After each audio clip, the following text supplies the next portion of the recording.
मेरे को मृत घोषित क्यों किए? पहले डीएनए चेक करना था। जब हम जीवित हैं तो कैसे मेरे को मृत घोषित कर?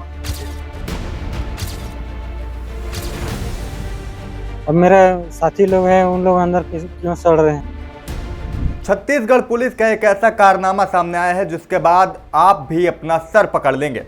दरअसल छत्तीसगढ़ के जशपुर पुलिस की लापरवाही का एक अजीबोगरीब मामला सामने आया है, जहां एक युवक पुलिस थाने पहुंचकर कह रहा है कि मैं जिंदा हूं, मेरा मर्डर नहीं हुआ है। ये वही युवक है जिसकी हत्या के मामले में पुलिस ने 3 लोगों को गिरफ्तार भी कर लिया था और अब पुलिस ने एक केस सॉल्व कर दिया था।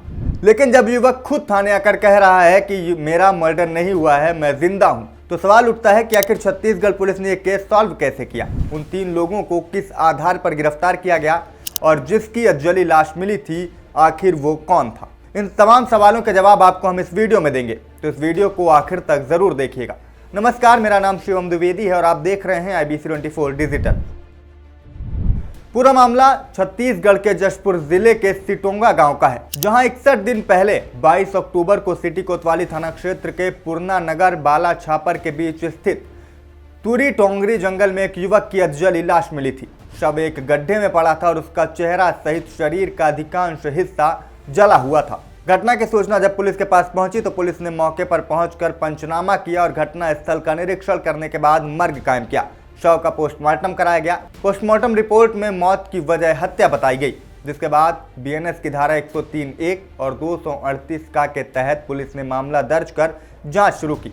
लेकिन यह पूरा मामला 17 अक्टूबर को शुरू होता है, जब सिटोंगा गांव में रहने वाला 30 साल का सीमित खाका झारखंड के हजारीबाग में मजदूरी करके वापस घर लौटा था।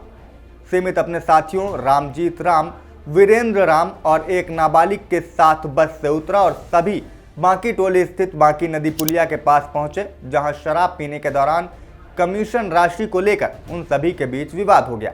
पुलिस की जांच के अनुसार झगड़े के वक्त रामजीत राम ने सीमित खाका के सीने में चाकू से वार कर दिया, जबकि वीरेंद्र राम ने लोहे की राड से उस पर हमला किया। इससे सीमित की मौके पर ही मौत हो गई। हत्या को छिपाने के लिए आरोपियों ने शव को करीब 400 मीटर दूर जंगल के गड्ढे में डालकर पेट्रोल डालकर जलाने की कोशिश की, ताकि उसकी पहचान न हो सके। अजली लाश की पहचान नायब तहसीलदार के समक्ष कराई गई थी, जहां सीमित खाका की मां, पिता और भाई ने शव को सीमित खाका का होना स्वीकार किया था। पुलिस ने फॉरेंसिक एक्सपर्ट से घटना का सीन ऑफ क्राइम रिक्रिएशन भी कराया। गिरफ्तार आरोपियों के कथन न्यायिक मजिस्ट्रेट के सामने कराए गए, जहां उन्होंने हत्या का अपराध स्वीकार भी कर लिया। अब बड़ा सवाल यह भी है कि उन्होंने जब हत्या की ही नहीं थी तो हत्या का अपराध स्वीकार कैसे किया? क्या पुलिस ने दबाव बनाकर जबरन उनसे ये बयान दिलवाया था? खैर, सभी प्रक्रियाओं की वीडियो रिकॉर्डिंग कराई गई। इस पूरे मामले में पुलिस ने पहले रामजीत राम, वीरेंद्र राम और नाबालिग को गिरफ्तार कर न्यायिक रिमांड पर जेल भेजा था। इसके बाद में फरार आरोपियों शीतल मिंज 39 वर्ष और जीतू राम 32 को भी गिरफ्तार किया गया।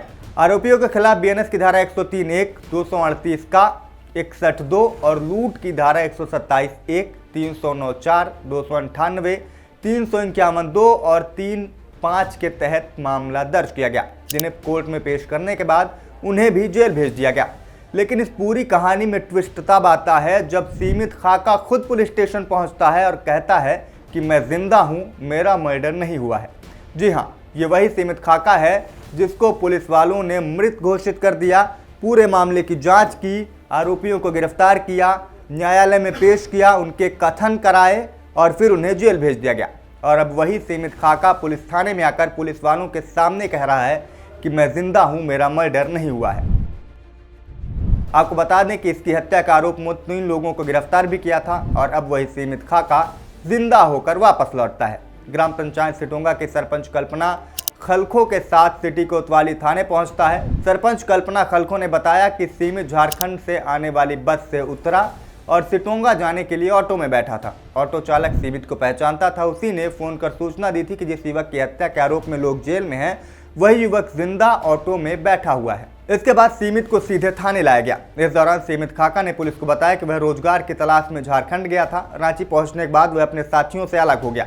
गिरिडीह जिले के सरईपाली गांव में खेतों में मजदूरी करने लगा।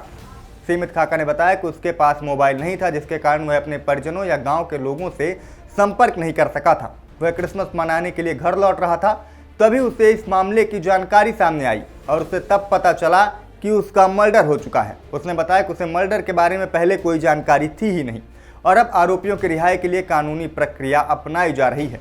असल में वो डेड बॉडी जिसकी थी उसकी पहचान के लिए राजपत्रित अधिकारी के नेतृत्व में विशेष जांच टीम भी गठित कर दी गई है।